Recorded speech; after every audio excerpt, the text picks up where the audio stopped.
I am very excited for this match of StarCraft 2. It's time for a Zerg versus Terran, a best of 7 series between two players that are on absolute fire right now. Spawning right here in the top left-hand corner, playing with the red Zerg drones, we have none other than Serral and his opponent. Down in the bottom right with the blue SCVs, he goes by the name of Kijkwijzer. Kijkwijzer has been playing some phenomenal StarCraft again as of late, and I always feel like he has been a bit underrated for many years now, but, well, I feel like in 2025 so far, he is looking powerful. Serral hasn't ever really looked weak. Ever since about 2018, the man is considered to be, well, either the best or one of the very best players in all of StarCraft, and I really think that Kijkwijzer is up there right now as well with the big names, so a best of 7 between these two should be an absolute banger. Looks like we're starting off with a low ground wall off here for Kijkwijzer. Kind of interesting. Are we gonna go double barracks? It looks like we will. Single gas inside of the main base so far, and indeed a second barracks will be planted down. So this should be a, generally speaking, it's 3 Reapers, could be 5, could be 2. Bjorn's been opening up with something like this and then only make 2 Reapers in total. But 2 to 5 Reapers is the norm. And it's immediately going to give Terran a lot of dominance in the early game. Like right from the get-go, you get to decide the pacing of the game. It's actually a 3rd barracks even, with the 3rd one building right over here inside of the main base. So this is going to be Mass Reaper. Okay, a build order that has lost popularity over the last year or so. But we do still occasionally see it pop up.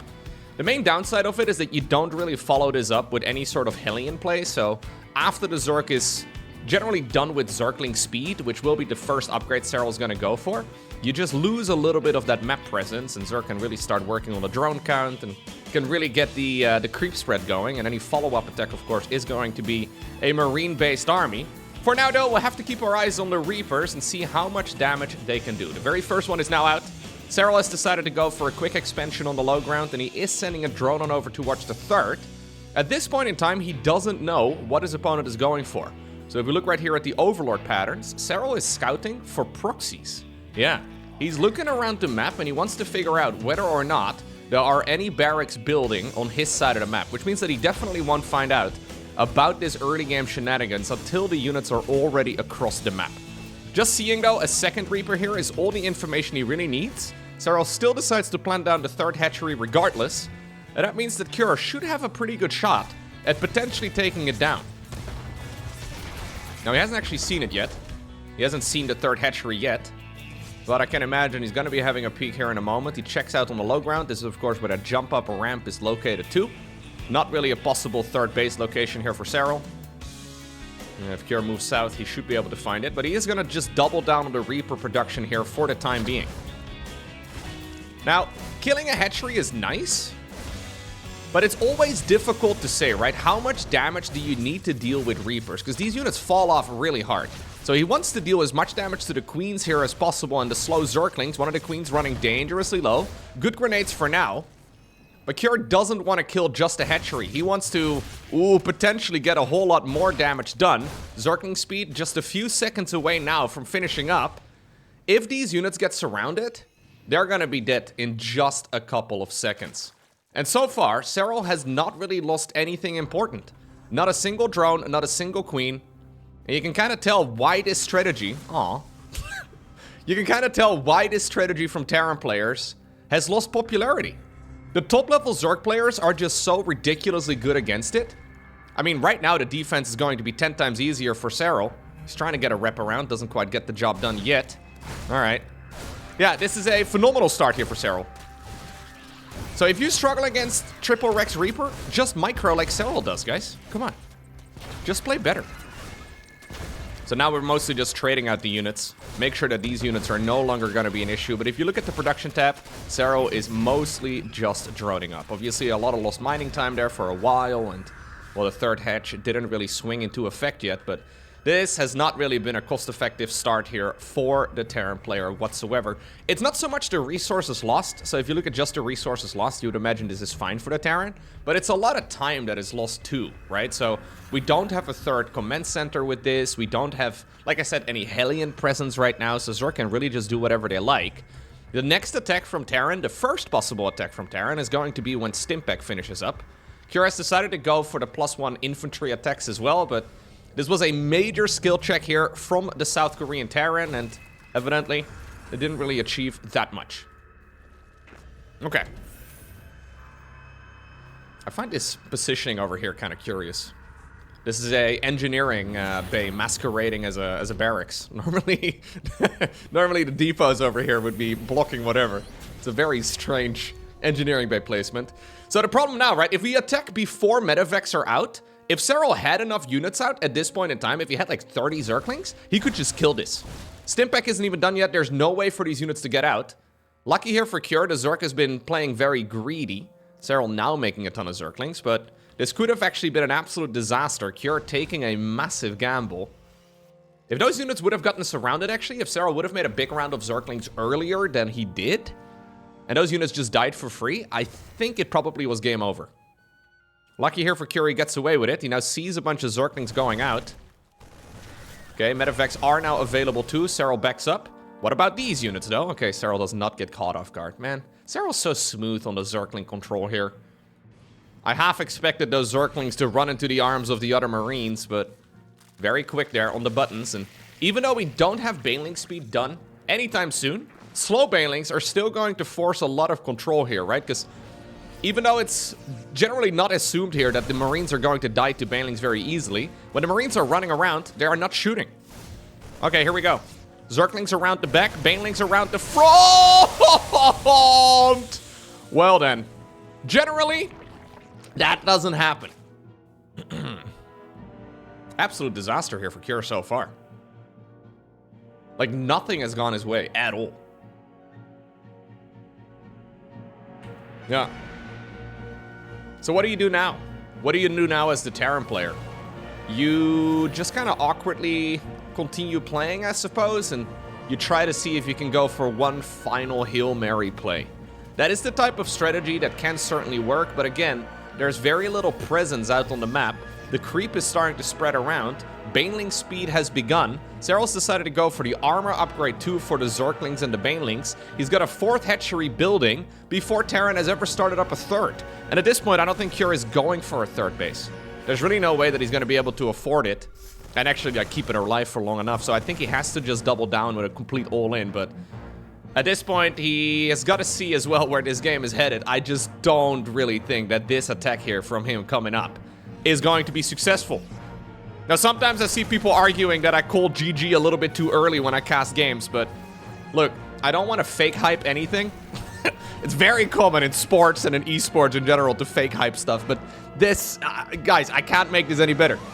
This is not going to win the game, I don't think. I mean, I want to believe, but I think that Serral is absolutely going to walk all over this army. Unless he walks into it right now, there's really zero reason for him to go ahead and do so. But he's got Baneling speed here done. He's going in for a counterattack. He's got vision of the potential 3rd bases of the Terran. He's checking the other 3rd option as well, which is very uncommon. Now the Terran is parking his army out here in the middle of the map. Maybe some Zerg players would take the bait. Really no way, though, that Serral is going to be taking it. I mean, he's been making a lot of units for a while, so even now he could commit. He knows that this Terran army is out there. This is honestly unnecessary, but I think it's fine. Zerglings are going to get the siege tanks pretty easily. Marines have nowhere left to run. Close your eyes, Terran players. An absolute massacre has occurred here. Yeah, this is basically Serral saying, get out of my game. Zero reason for the Terran to park their army out there. Likewise, though, zero reason for the Zerg to really go ahead and fight into that sieged up entrenched position, but yeah, not quite the start here for Cure at all. So what went wrong? It was first the Reapers not achieving anything. So I think honestly the strategy of choice, right? Like just opening up with triple Rex. It is an uncommon build for a reason, and well, we just saw the reason as to why that is. And then the follow-up micro on the Marines was incredibly lackluster over here on the ramp. Margin for error at this level of StarCraft 2 is absolutely tiny. And Cure made too many mistakes. Especially against Serral. You are just not really allowed to get away with it. He's still gonna try, though. He's gonna try and just bring whatever he's got across the map. Now we're getting to the point where the main base is gonna start running low. We're nearly 10 minutes into this game, and mules are very good at mining minerals, but they also mine minerals really fast. So the main base is running low already. Serral's got Hydras as well, by the way, as a weapon of choice now. Still a pretty scary army here, if I'm being honest, for Cure. The lair has also been produced over at the third base. There's a gajillion queens, 12 of them in total. Zerglings are ready to intercept any reinforcements. Again, no control there from Cure whatsoever. He's now setting up some defensive liberation zones. I like that Cure decides to stick in his game, though. There is always a chance that your opponent is going to make a massive blunder, but here we go. Serral has decided to collapse on top of this army again. Last time around, the Liberators were not dealt with, and I don't believe the Queens are going to have an easy time getting the job done this time around either. But it's just Liberators. Yeah, we have 8 Liberators, and that's it. I mean, Liberators are really good. They're providing a little bit of freedom. It's one of the few units that Zerglings and Banelings can't kill. They can't attack structures, but what about this?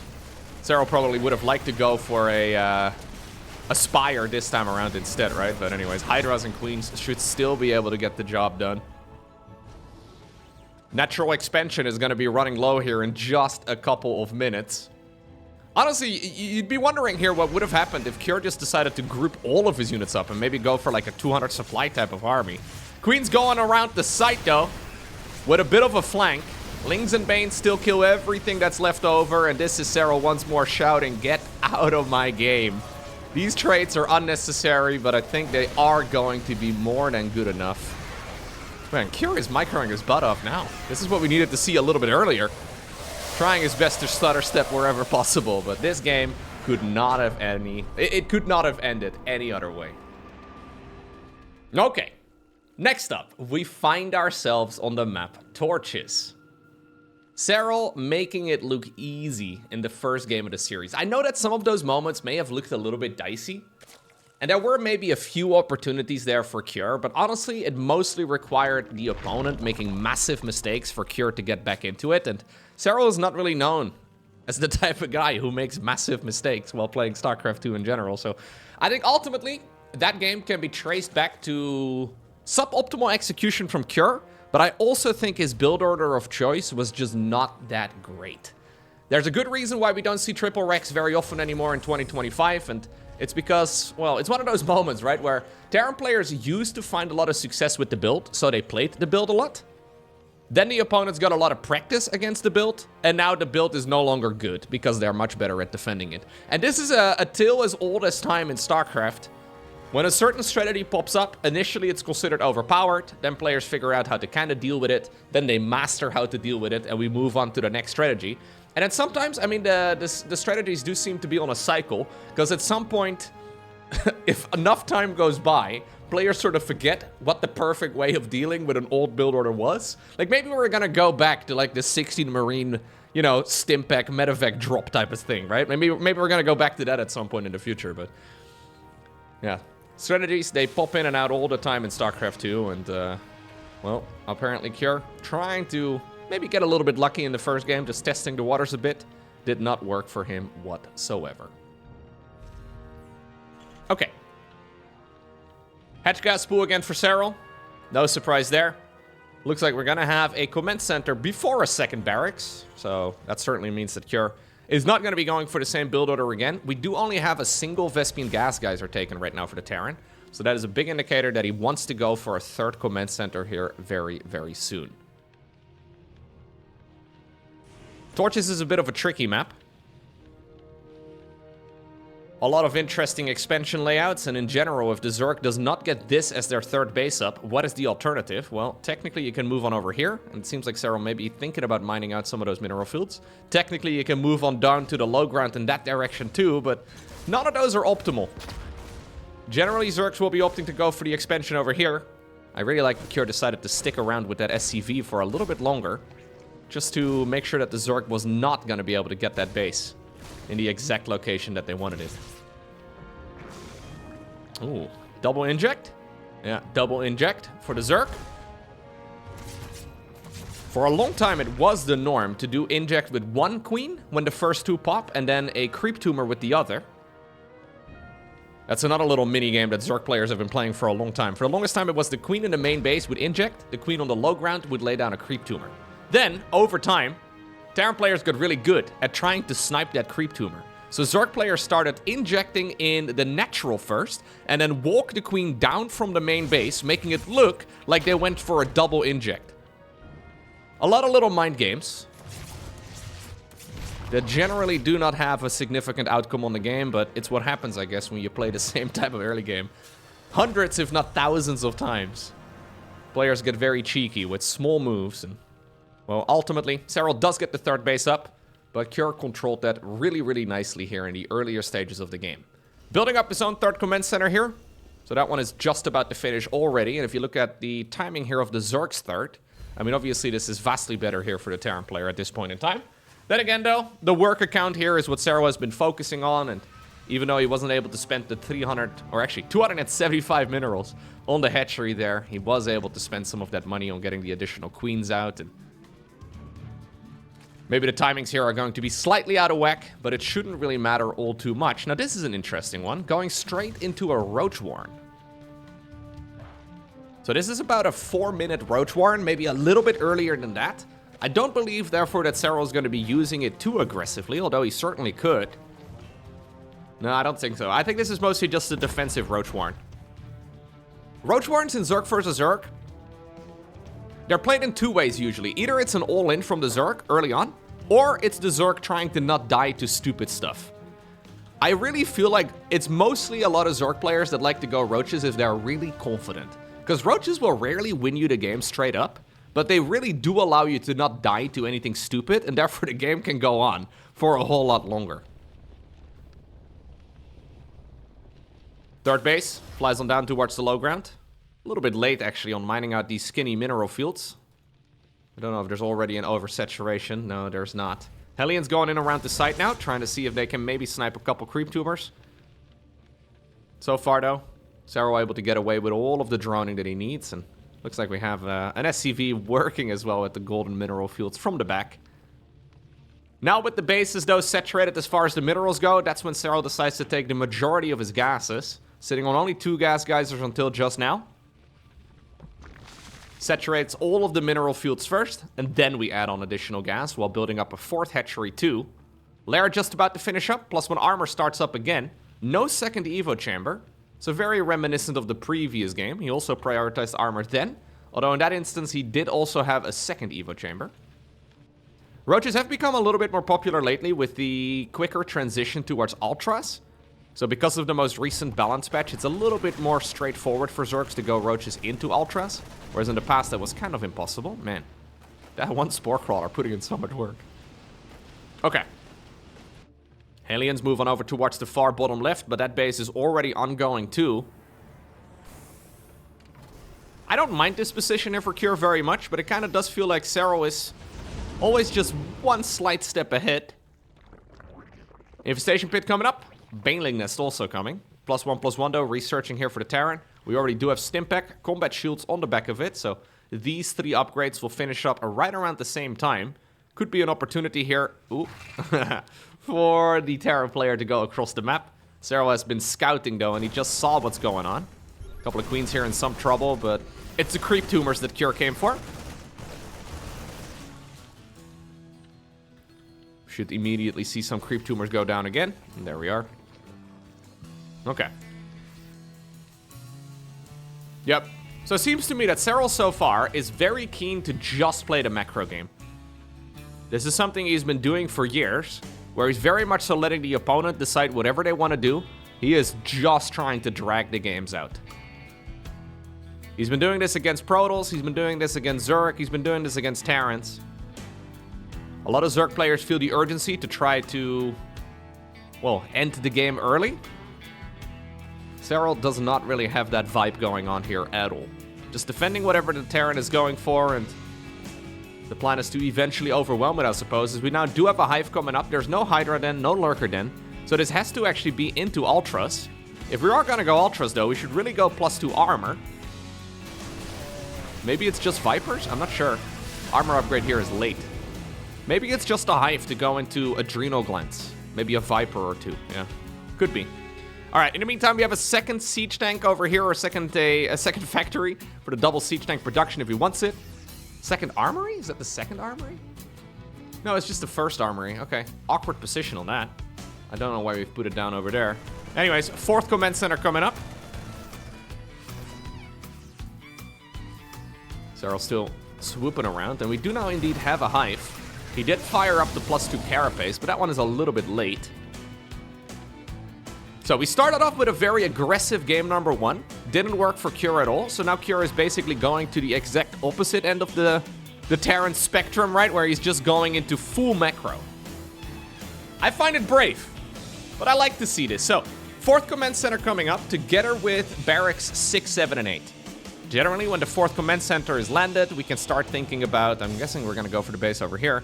We can start thinking about, for example, going into, Liberators, Ghosts. We have a lot more late game opportunities. While Ghosts have been a little bit less popular as of late, it is certainly still something I would like to see built, at least a tech for. So Serral at this point, by the way, is just going Ling Bane. It's really just a Roach Ling Bane type of army. We do not have a late game tech of choice for the man, which I find very interesting. Just Hive, really just for the adrenal glands, and then indeed 2 Vipers. No Brute Lords, no Lurkers, no Ultras, no nothing. Now we go Ultras. Okay. Pretty late, actually, all things considered. To be fair, I can't really blame him. I feel like Zerglings are a better unit than Ultra any day of the week. Still nice, though, to have a few Ultras there in the mix just to tank a bunch of damage. Look at how identical this game is, though. Like, obviously, they're playing a different race, right? But we have 77 workers for both. Roughly 120 army supply for both. Banks are looking pretty similar. Upgrades are looking pretty similar, too. This is a nice fight here for Cure, though. Zerg trying to slither through that choke point. Not going to happen. What about this split up? 1 Widow Mine. Nice splitty there by Serral, actually, in the end. Recognizing that he could get away with it. What about these Widow Mines? Trying to just put in some work. Armory is actually taking a lot of damage, which is very awkward. I didn't really like the positioning on that very much. What about the fight over here on the left, though? Is this going to be more successful here for Cure? Well, good Blinding Clouds disable the siege tanks. We did have some Corrosive Biles, but not enough to actually kill them. In the meantime, though, Lings and Roaches are still dealing damage, and a bunch of them have flooded into the main base, too. That means that reinforcing units are likely just going to get sniped as soon as they pop out of the production structures. Burrow here. I love the Burrow. Burrow's very strong. And even though Serral didn't have the perfect fight over here on the left side of the map, it's mostly due to the fact that he dedicated a bunch of his supply trying to fight on the right. I think he will gladly trade a, what is it, like a 6th base for a 3rd. 84 drones now for Serral. Ultras coming up. Chitin is plating, also researching. +3/+3, researching for the Zerg. Armory needs to be rebuilt here for Cure, meaning that he can't go into +3/+3 yet. This time around, we go for a slightly more conservative positioning there, as the Zerglings finally have decided to once more use the unburrow hotkey to, get a little bit of work done. Obviously, we're not yet at the point, right, where the Terran player has a dozen command centers. We see this all the time. I think having, like, when you get up to a dozen command centers, you can easily scan for days, but at this point, Cure only has 3, so we can't really get that many scans down. Looks like he is going to try and see if he can do another big attack, though. Serral double expanding now. Zergling run by, moving towards the left side of the map. Parasitic Bomb, no reaction yet, although he does get the job done here eventually. Okay. Now finally, by the way, 3-3 starts here for Cure. Feels very late. A little bit of a Zergling run by over here, too. Important to stay on top of all of it. Serral decides to engage off creep. Always a difficult call to make. And yeah, I don't really mind that too much here for the Terran player. Ultras are still a questionable unit, of course. No Ghosts. Liberators are going to be the main weapon of choice. Look at how much damage Marines and Marauders do, though. It surprises me every time. Honestly, I feel like the biggest surprise is that Zerg players keep making Ultras. Maybe I'm biased, I don't know, man, but I really feel like Ultras are such a mediocre unit. Lovely controller by Cure, though, really microing his butt off. As sloppy as the previous game was from him, he's doing a far better job this time around. I guess in the previous game, he never really found his groove, or maybe the ping for this particular game is just a little bit lower, or maybe he just had to get into, you know, the swing of that. This is, of course, Korea going up against Europe. Korea versus Finland. Series was played during the Pigsty tournament, so an online event. Nice push here by Kjær. Gets the job done. Able to navigate these engagements way better than the fights that he had in the previous game. And I love this too for him, because 3-3 is just now finishing up here for Serral after the fight. Okay. Marauder count getting big. Ghost Academy now coming up as well. How many starports do we have? Just the one. I wouldn't mind seeing a second starport as well. Now this can make the unit much better, right? So we have the Infestor coming up too. Fungal growth into Ultras has a lot of potential. This is going to be a rather complex unit composition though for the Zerg here. As we have the Queens for transfusions, the Infestors obviously for the Fungals. We have the Vipers for the Blinding Clouds, the Parasitic Bombs. The Roaches and the Ravagers too need to be, well, throwing their biles as much as possible. So it gets a little bit tricky. Normally Ultra Ling Bane is kind of an A-movie army, right? Where you don't have to micro too much. This is the most micro-heavy version of a Ultra-based composition as possible. Okay, Fungal. Ooh, good scan. Brilliant scan right there. Kjær recognized the posturing, I think.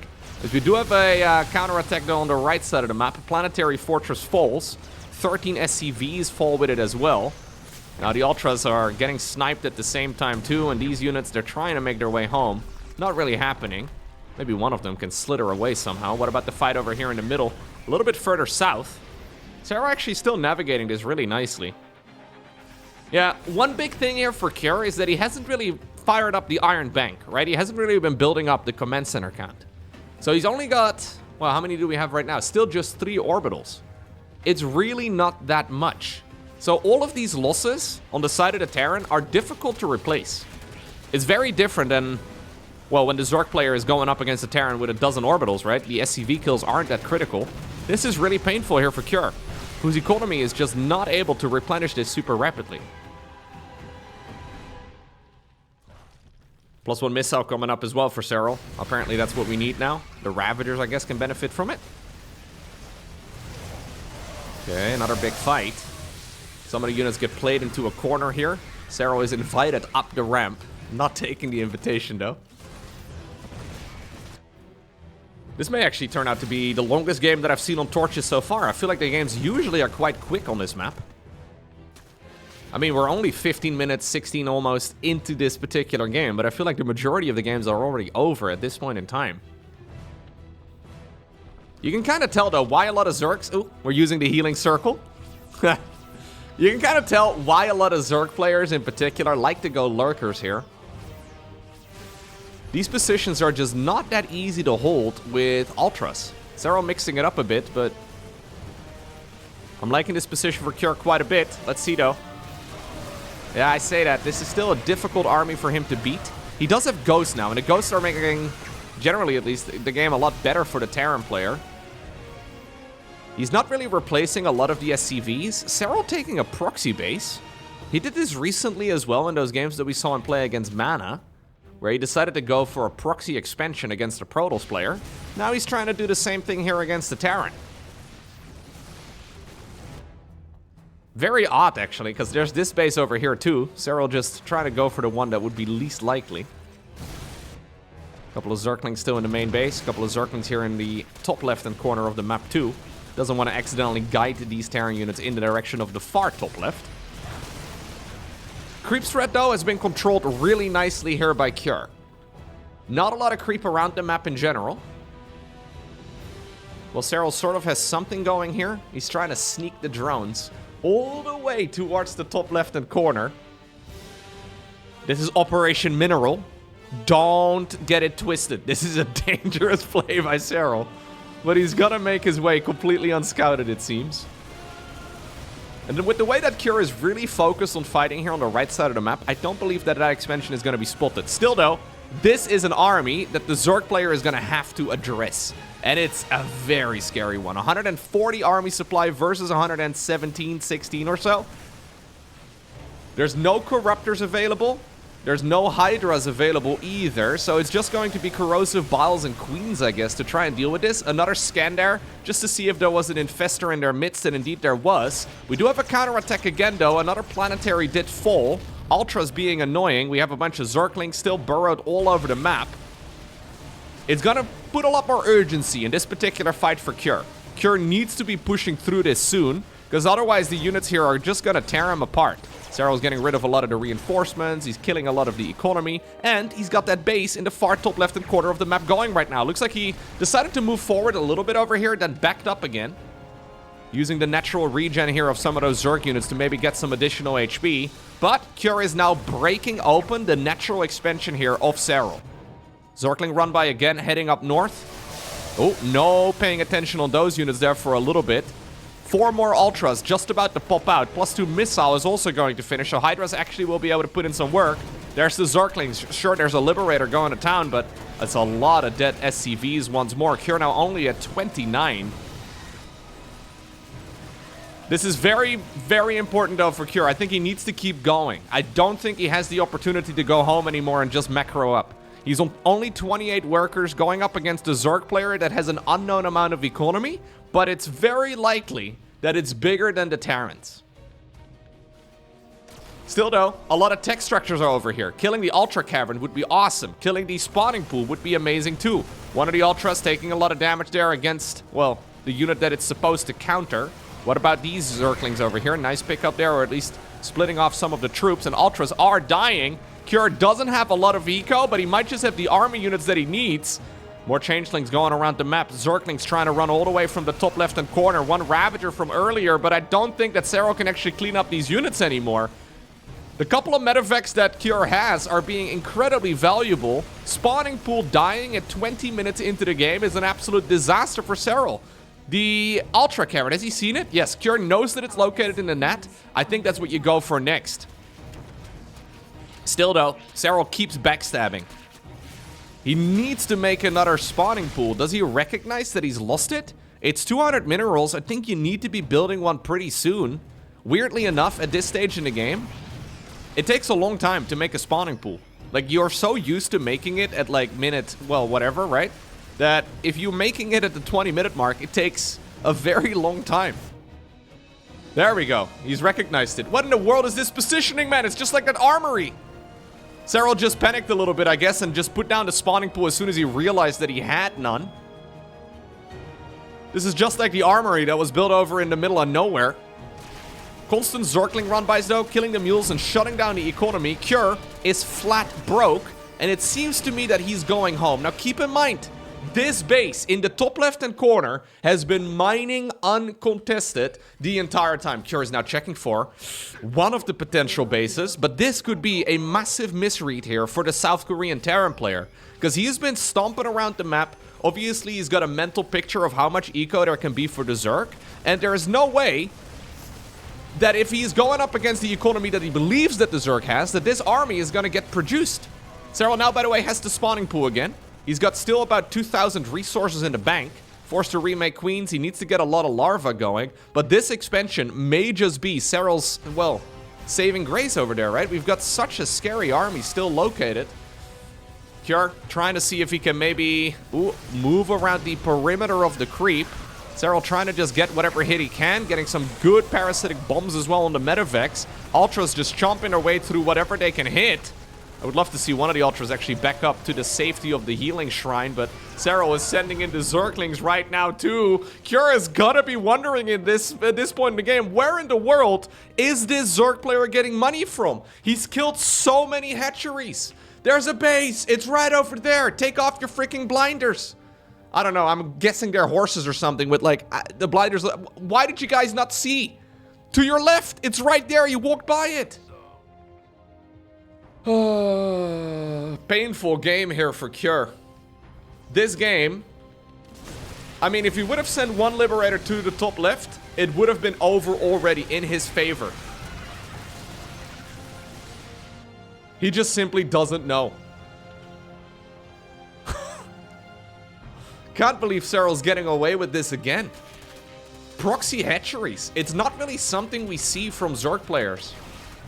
I mean, we haven't seen it at least for, I want to say, about a decade. Very uncommon ever since Legacy of the Void.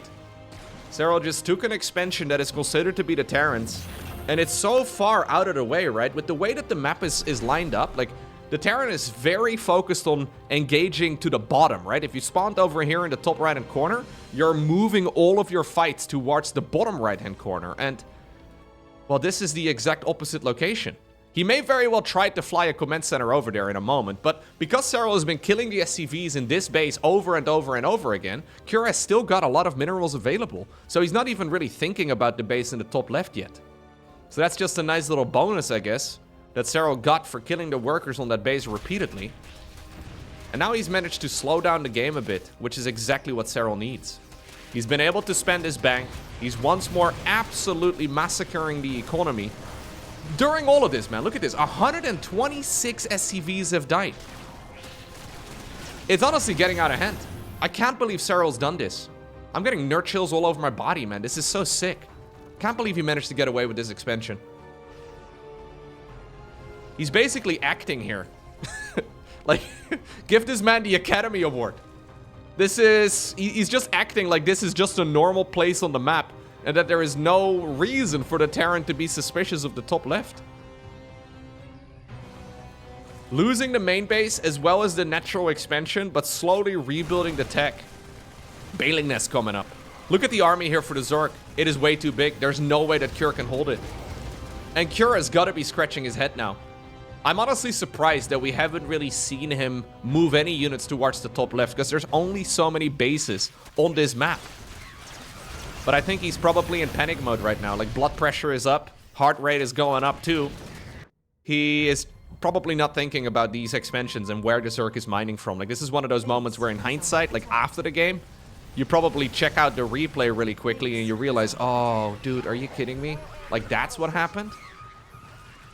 Serral now getting into the territory where he's doubling his opponent's supply.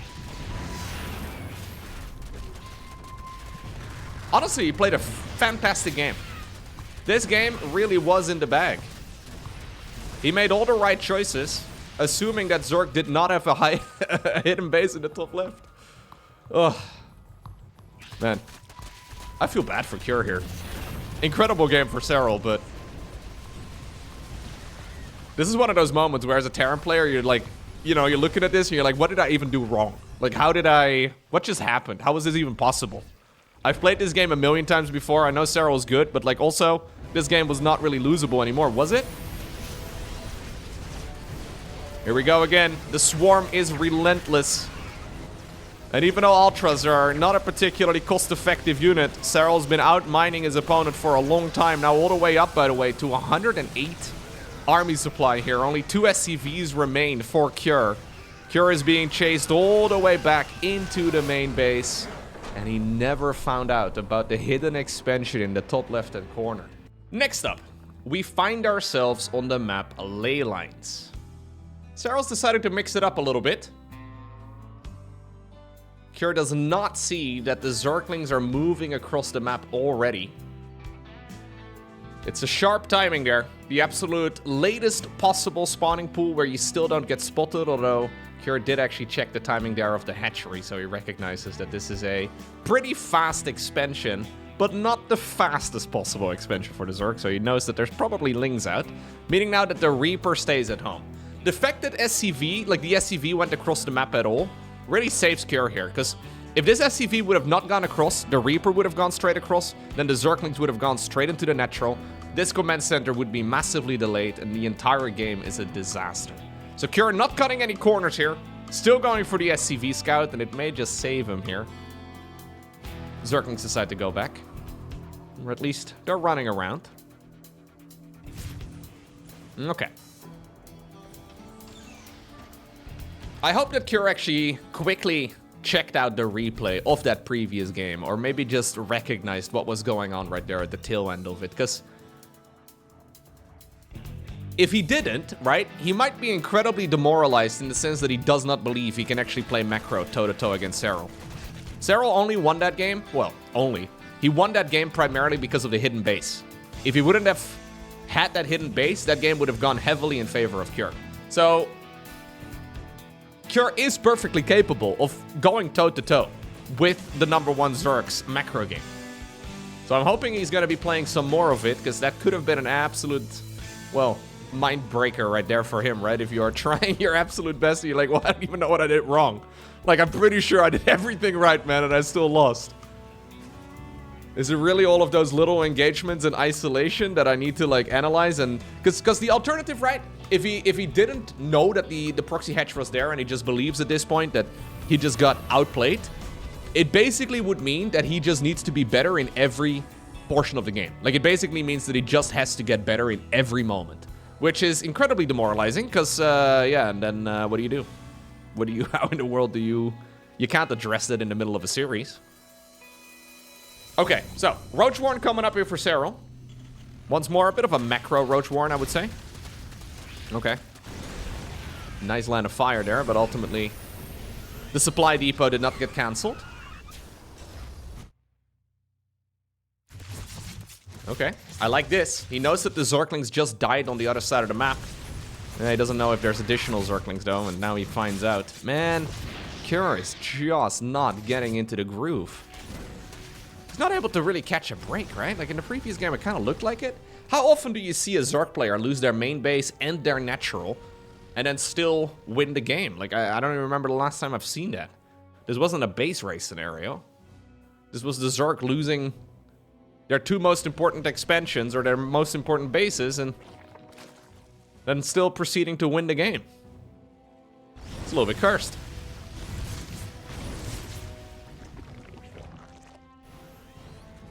It's a quick triple CC build here, of course, for the Terran player once again. Now finally adding on the additional barracks. We've seen a lot of Terrans actually experiment lately with battle mech. So once more, a lot of Cyclone shenanigans. Looks like Cure, at least in this particular series so far, is not opting for any of that. I would like to see him actually go for some of that too, but maybe not ideal. Maybe not really the time to experiment right now. Roach speed once more coming up. Additional gases start building here as soon as the minerals are saturated, and the fourth base is also coming up.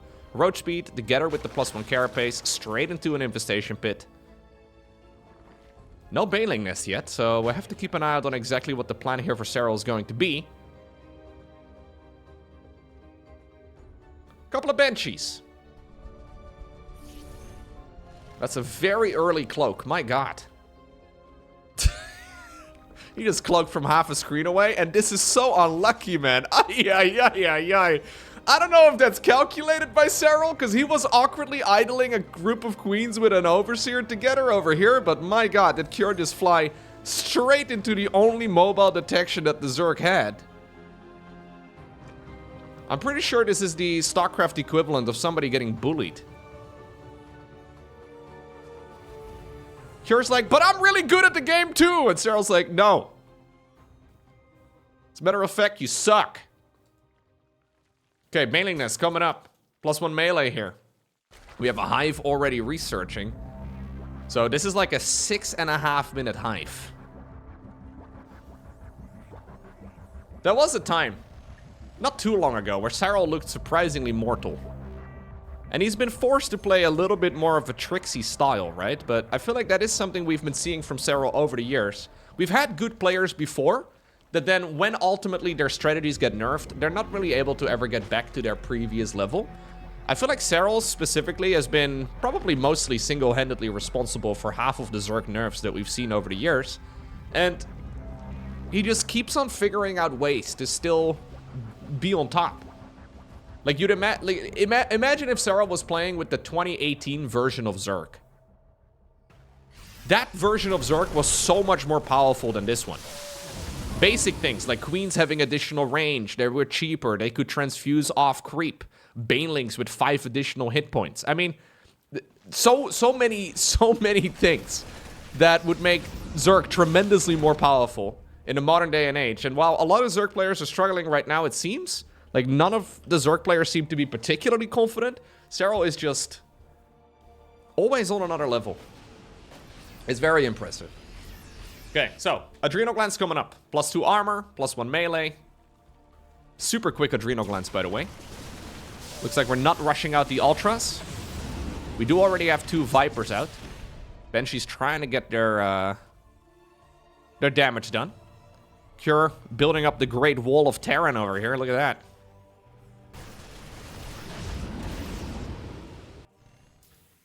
He's read about this in history books. He's not trying to keep out the Mongol Empire, but he's... Look at this SCV. What are you doing, bro? There's one SCV that's going this way. Look at this idiot. Why? Why don't you... Alright. Well, I guess we don't ask. I'm pretty sure if you manually move it around and then put it in on that side, it will actually move in correctly every time. It's probably the one that built the supply depot or something and then was on the wrong side of the wall. A little bit awkward. Cure's still playing a great game, though. Cure's got a banger of an army. So this is a 3 CC, 8 Rex all in. Very different than what we saw in the previous game. Cure does not have a 4th command center, and he's not really planning on making one, I don't think. Maybe he's making one right now when the maxed out state is reached, but Serral is helping him out in that regard. Lowering his maxed out supply count a little bit by killing 11 SCVs. This is a real opportunity, though, for the Terran player to win. Super scary army.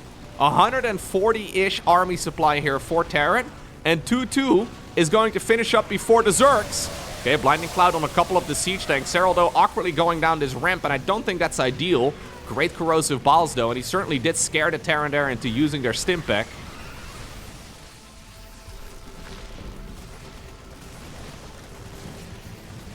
This is a build that Serral has been caught off guard against several times.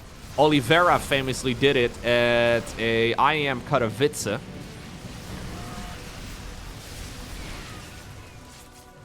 Couple of times actually throughout their series then. It's a dangerous attack, but also one that I think is probably overused a little bit, as we have a little hit squad of Ravagers going in around the site. One of them died, but Serral's slowly chipping away at this army. Looks like we're thinking about once more moving down the ramp, and this time around it looks like it is indeed a real commitment. Never do you really want to fight down a choke point like that, but Serral has been navigating this masterfully. Oh, brilliant engagements here again by Serral. Just textbook. Absolutely textbook. Like, that was... How do you deal with a maxed out Terran army here at your front door? Well, you make them believe that you're committing and then you back up while corrosive biling a few siege tanks at a time. And even though he may have had an upgrade advantage initially, now the upgrades are dead even and Serral has got a lot more income. He killed 11 SCVs here too that were never replaced. So... yeah, this game is now just headed in the exact same direction as the previous ones.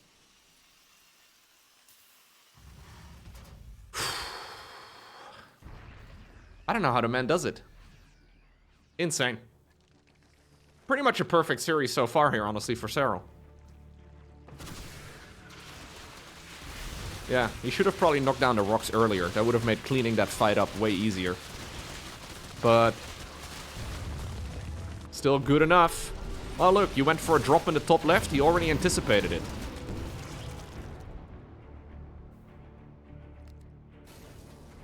Kind of feels like you're playing a chess game against somebody who's just better, and you just, you know, what do you do? Like, there's not a whole lot you do, man. You just kind of lose.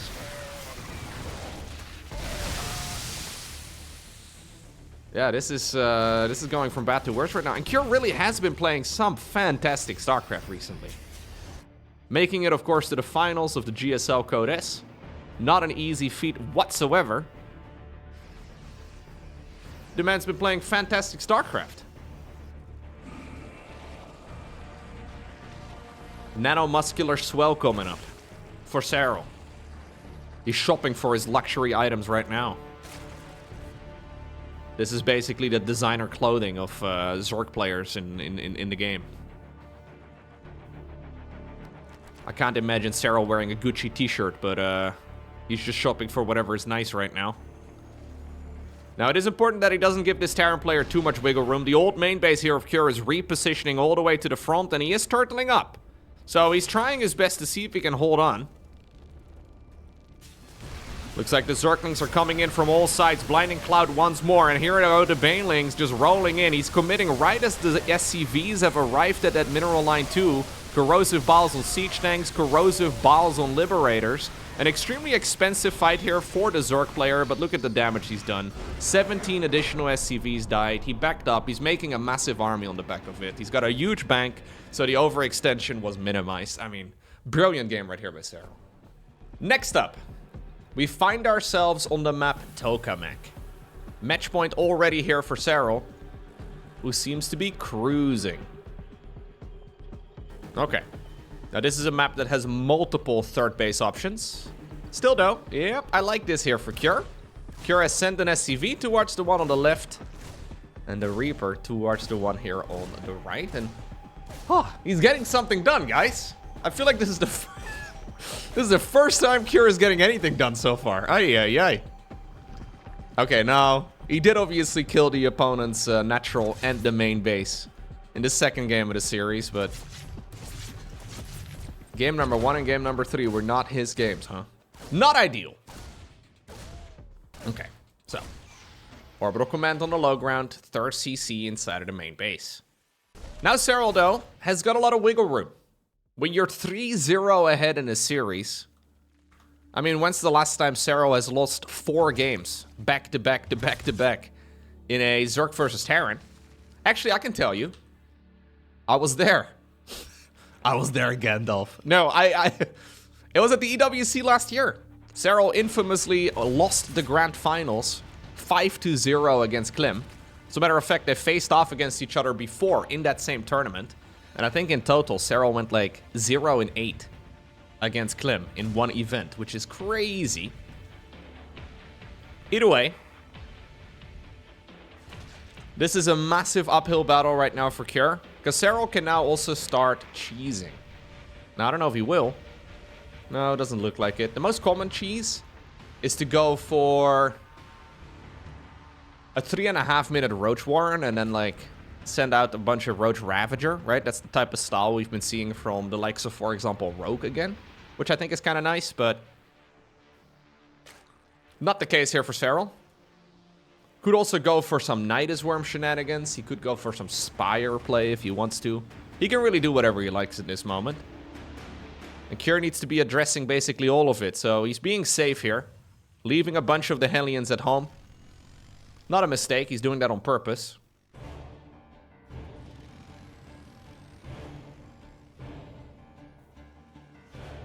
Making sure that he does not die to any cheeky little Zerglings that come in. Ooh, alright. Faking the upgrade. So he's faking the Benchy research.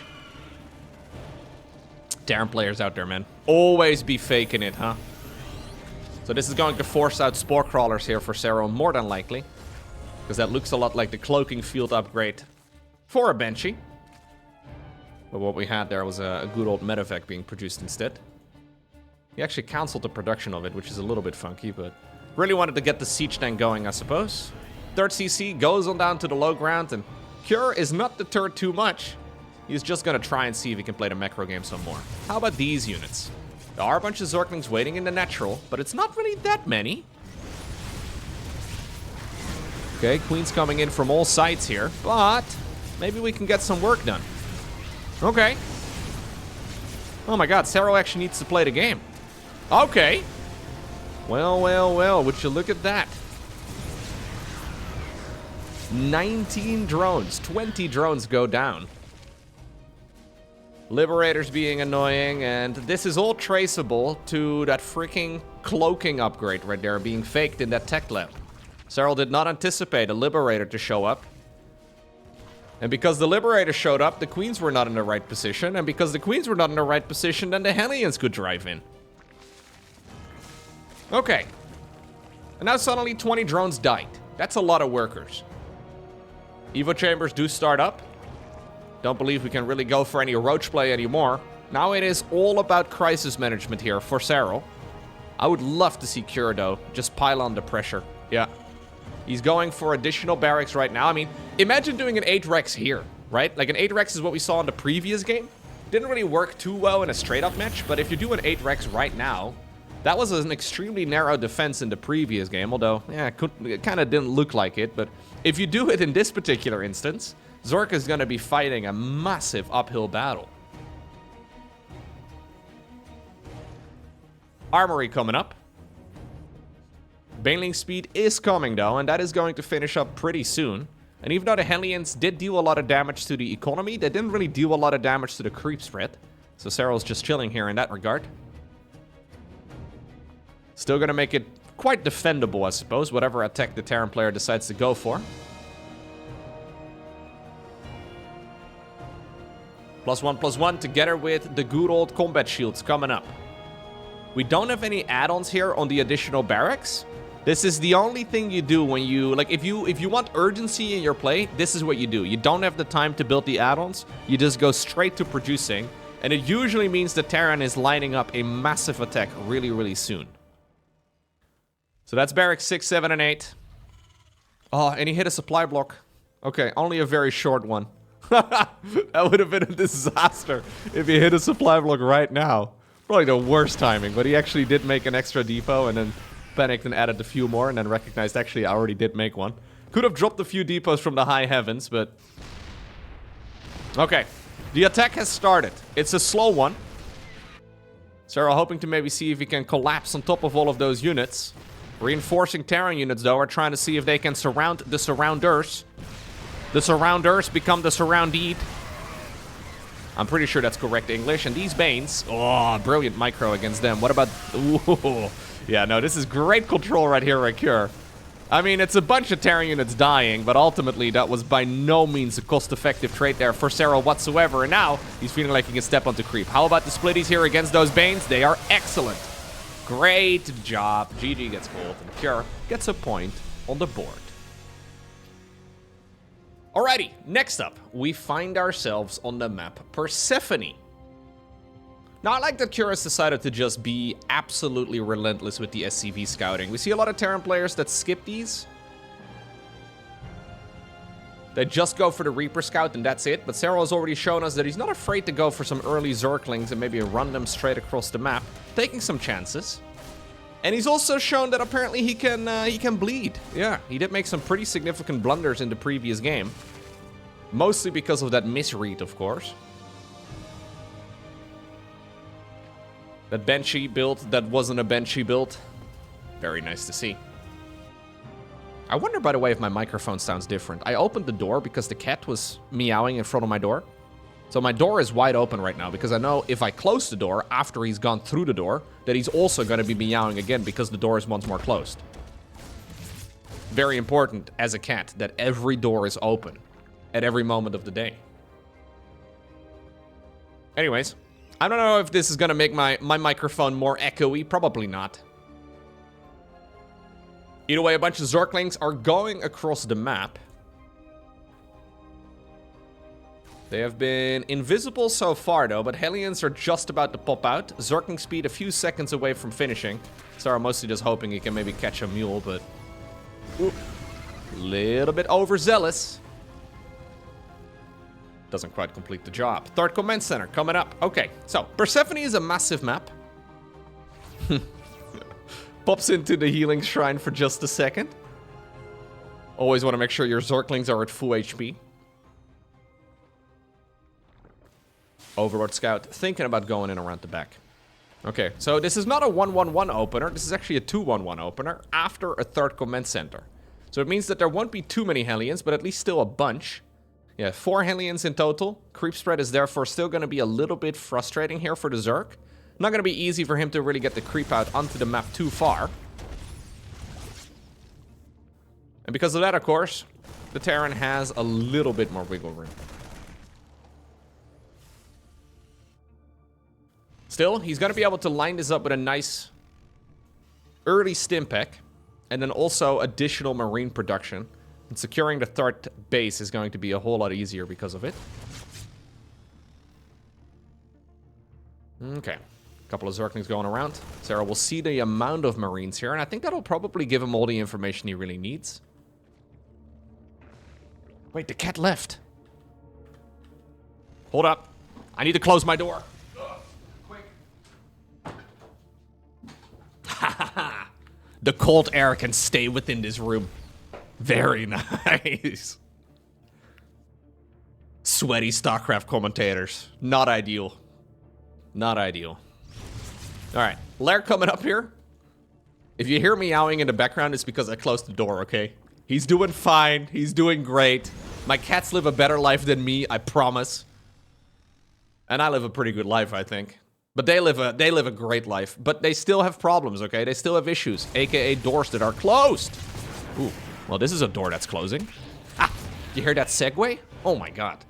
Such a professional. Hellions getting sniped. Roach opener though here for Serral. So he is once more making a bunch of roaches, but it's not, I don't think, I mean, he's making quite a few now, but I don't think he's really going to be rushing them straight across the map. He could send them out for a little bit, but I'm assuming this will mostly just be a stepping stone again. Just so we can not die to stupid stuff. Great positioning here. Look at that. Ooh, that is hot. Look at him. He even gets away. Pop by the healing shrine for a little bit, buddy. You deserve a top off. Serral's going to be able to intercept this push now. That means we won't see an easy kill here for Cure. That is the type of momentum that Terran players are looking for, right? When you can catch the Zerg player off guard like that and maybe snipe the hatchery. Didn't quite get the job done. Okay. Bailing Nest. Evolution Chamber coming up. We already have the Infestation Pit once again. When do we go into a hive? Right now. Okay, let me try again. Right now. Oh! Yo! Dude! I'm in sync. Alright. 79 workers already. Actually a pretty significant amount for this stage in the game. It used to be kind of normal for a long time, but these days we see Zerg players being a little bit more cautious with the additional droning. Usually it's about 75 to 80 or so, and then later on we see the Zergs going a little bit further beyond it, but 1-1 just about to finish up here for Cure. Cure opting to go for a 4th command center again. So this is a 4th command center before additional barracks. So in game number 3 and game number 4, Cure decided to go for a additional bunch of barracks. So he went all the way up to 8 barracks in total in both of those games before making an additional command center, if he ever made one. In this particular instance, Cure is first building up his economy and then adding on the additional barracks. I'm expecting them in just a moment. It means that he wants to play a macro game. And honestly, the game that he did play, right, that went the distance, I think that game was actually a win for him. Other than, of course, for the proxy base that he never found. So I think the macro game that he played was excellent. It was actually a really good match for him. Alright, well, Adrenal Glands coming up. Vipers here on the production tab too. One thing we haven't seen yet in these games at all is Lurkers. I find it very interesting because for the most part, for the longest time, Lurkers were like the go-to unit for Zergs. Lurkers haven't gotten nerfed or anything, like they're still very powerful.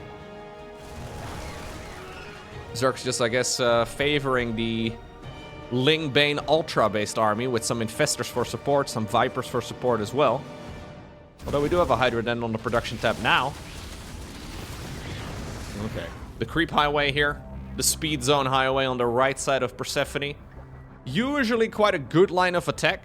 If you come in from the top here as Cure, you should generally be able to snipe this base pretty easily. But Serral has been locking that part of the map up nicely. Overlord speed coming up. 2-2 though, just a few seconds away from finishing. And the 4th command center is growing a planetary fortress on top of itself right now. Not a bad setup here for Cure. If he can kill this base, that would be massive. Here again goes Serral though, with these relentless counterattacks. I love the wall that Cure has made here. Still going to be something he needs to be microing against, but it's going to put a lot of multitasking here on the Zerg player who decides to send everything back. Blinding Cloud goes down on 2 of the siege tanks. What about those Zerglings? Okay, they decide to have swooped around instead. I believe there is enough actually though for the Zerg player to still clean this up. Reinforcing links will be popping out in just a moment, and with those siege tanks getting cleared out. Man, Serral's so clean with those executions. It's really, really impressive. So he only makes 4 Ravagers here in total. The norm seems to be to make like 3 to 5 or so in case you lose some, but Blinding Clouds, Corrosive Biles threaten to move really deep off creep, then move back when the Corrosive Biles are flying down, and Terran already used a stim pack. They're gonna need like a half minute or so to reset, and in the meantime you get your Zergling reinforcements out. He makes it look easy, but those defenses are not that straightforward. No Ultra Caravan yet, though, as far as I can tell. Cure, barking his army pretty far off creep. And Serral does decide to give up on that base. And you know what? Speak of the devil, Lurker Den coming up. First Lurker Den of a best of 7. Ghost Academy on the production tab too. So if you're Cure now, right, and you've seen this army, you would expect that we're going to be going into some sort of Infestor, some sort of Ultra follow-up. Not the case here, though. Lucky for him. Ghosts are very good against both options. So you won't really have to make that many changes. Lurkers are still going to get countered by Ghosts in the same way that Ultras get countered by Ghosts. Okay, nice little fight here over towards the right side of the map. What about this Baneling rollby? Okay, few SCVs it seems. 4, fair enough. Not the end of the world here for Cure whatsoever, who can continue pushing in this direction if he wants to.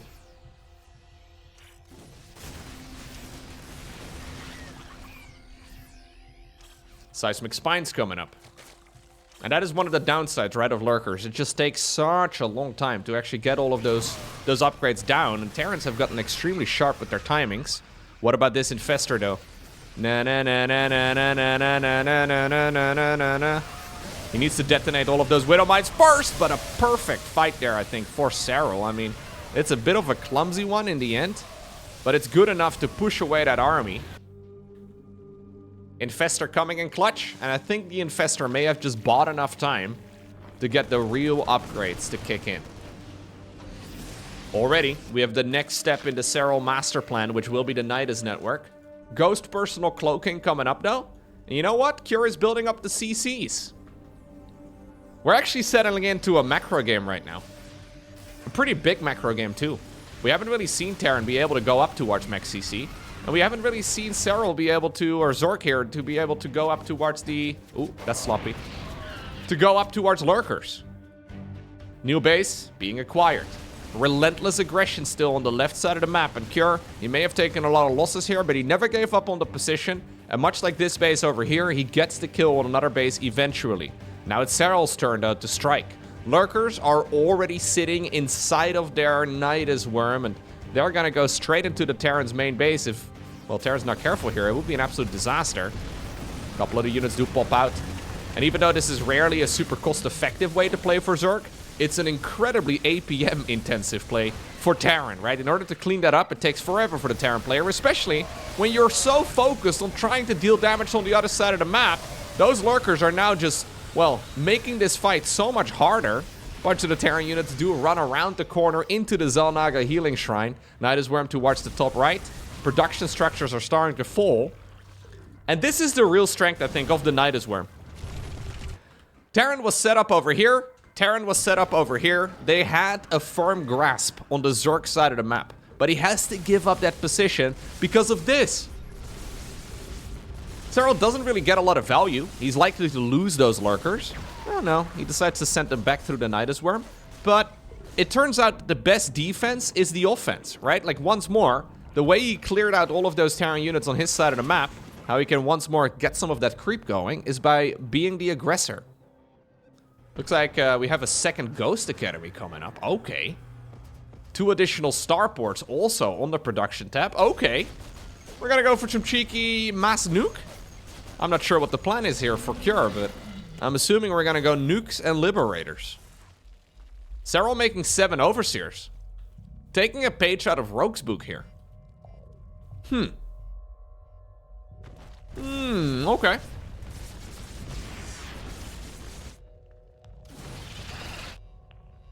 +3 missile, +2 melee. All of it is coming up. Ghost numbers are still climbing. Keep in mind that, of course, Ghosts these days are a little bit more supply expensive. Still a powerful unit, but you don't want to have too many.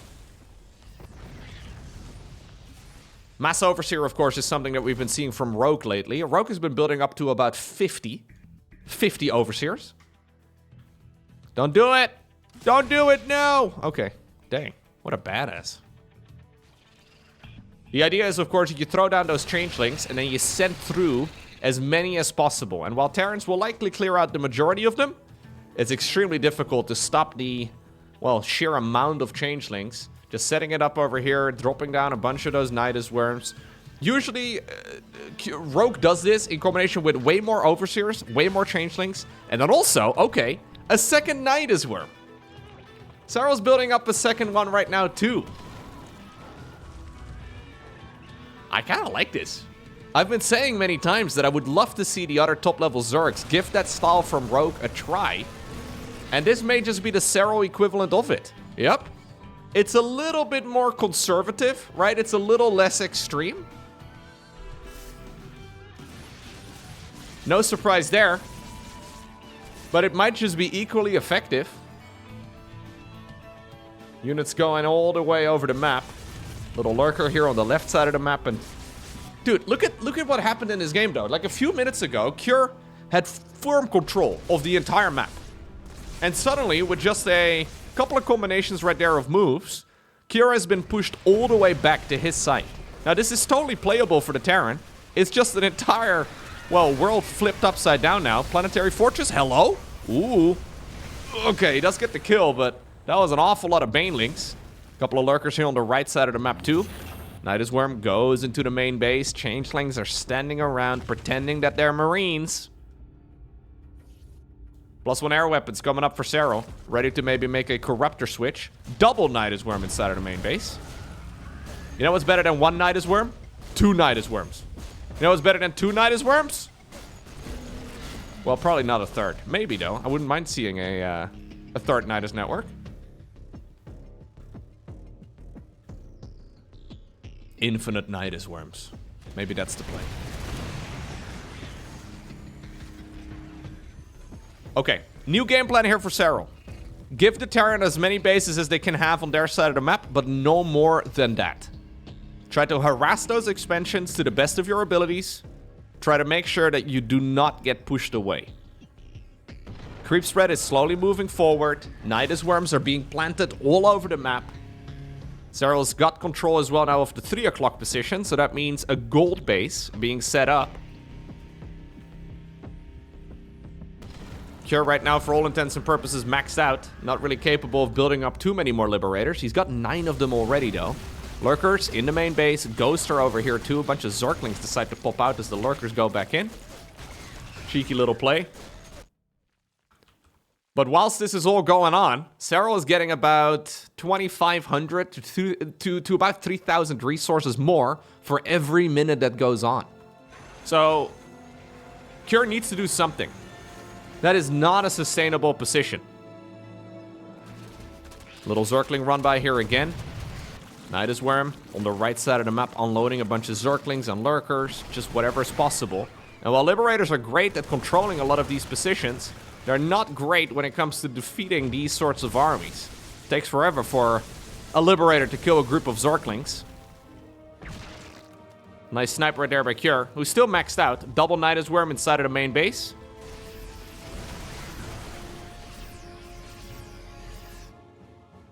Serral building up his bank. If you look right now in the top left corner, you can see the total army value for both players. We're getting to the point where Zerg can remax it more than once.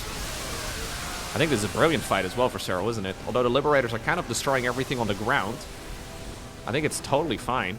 Yeah, he's able to remax so rapidly. Also now losing a bunch of those less supply-effective units. So he can replace them with Corruptors, and Corruptors are going to be phenomenal against the Liberators. Yeah, so this is a Zerg late game that is most definitely inspired by Rogue. It's a little bit less extreme. It's a little bit less committed, but it's still equally powerful. How many Nydus Worms have we had? 11 at this point. It's not that many, right? It's okay. But I really like this, man. I think it's super strong. It's really fun to see as well.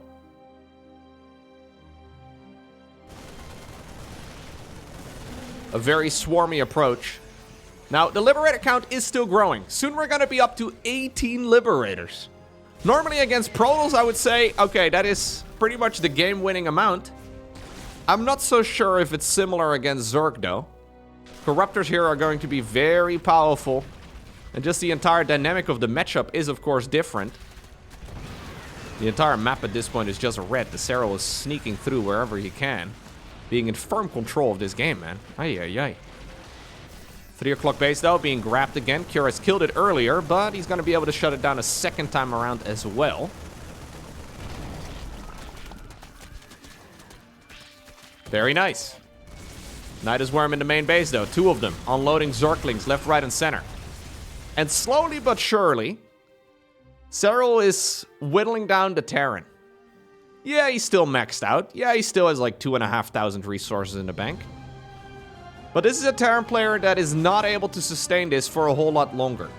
What about this fight over here? Okay, he does notice it. Baneling's trying to slip through the cracks. Corruptors, though, together with parasitic bombs, dealing a lot of damage in the meantime. Ling Bane gets rid of an expansion in the far top right. In the meantime, we did have the Zerg player taking an expansion as well on the left side of the map. Still, Cure won the main engagement here. Lots of Zerglings are going to be reinforcing this in just a moment. Command Center has flown on over towards the 3 o'clock position too. Try and gobble up some of those golden mineral fields, but you know, it's going to force Cure right now to back up because a hatchery is already building in its stead. Okay. Base in the top right. Difficult to acquire. Zergling is burrowed over there too. APM-wise, Serral playing at 500 versus 338 here from Cure. Zergling run-bys now with Terran's attention being all the way on the right side of the map. It's moving on over towards the left side. And suddenly that main base is looking very exposed. These Zerglings, man, fully upgraded. They hit so freaking hard. Ling Bane run by together with some lurkers towards that 3 o'clock position. Top right-hand corner has been cleared out. What about this matter of fact drop over here? Okay, that one is not going to achieve too much. Command center over here, by the way, just straight up destroyed. Zerglings through those speed circles. They are so freaking fast. They're going to prevent the planetary fortress over here too. Previously, Cure was maxed out with about 2,500 resources in the bank. Similar bank right now, but only 170 supply. Serral still out mining. Although not by the same amount. He's still just getting so much more income though, and he's still maxed out. He still has a significant bank. Constant tech switches here as well from the Zerg, right? So against pure Zergling Bane, you really don't need this army. It feels a little bit odd, but like this is mostly just Zerglings and Banelings. Ghosts and Liberators are fantastic against everything that is not Zerglings and Banelings. We need to be splitting a little bit better against that sort of thing to try and minimize the damage. What about the drop over here? Well, that's a one-way trip for the Medivac. Maybe the Medivac's units can kill some, okay, bases. Nope, not gonna happen. Jimmy and his crew die. Hatchery remains at 85 HP.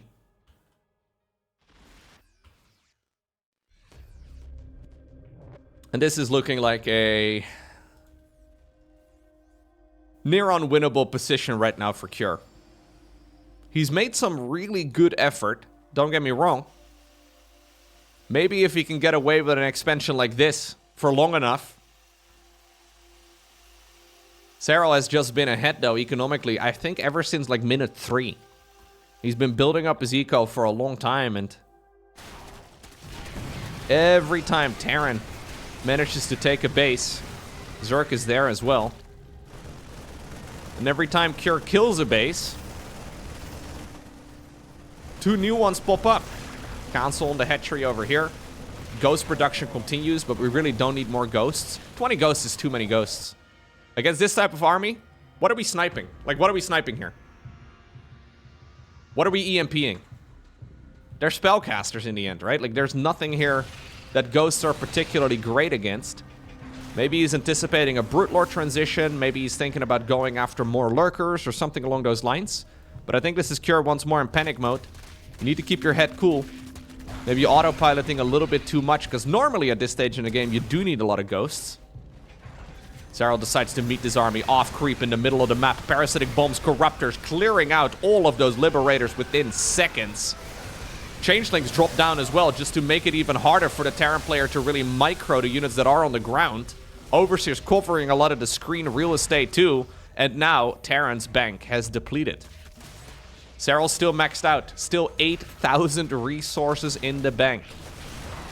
An absolute stone-cold killer. Incredibly methodical. There have been a few moments where he was caught off guard, but this has been, yeah, just honestly brilliant gameplay here by Serral throughout this entire series. I really like seeing this late game style from him, actually. Super powerful to see. GG gets cold. And just like that, it is indeed Serral who obtains the victory in this best of 7 series.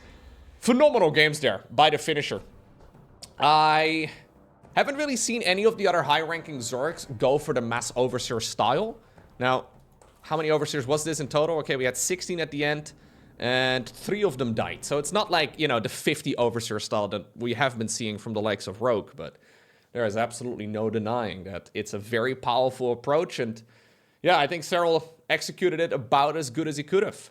There was, of course, that one game that Cure ended up winning, but it was off of the back of the Zerg player losing 20 drones to a bunch of Hellions.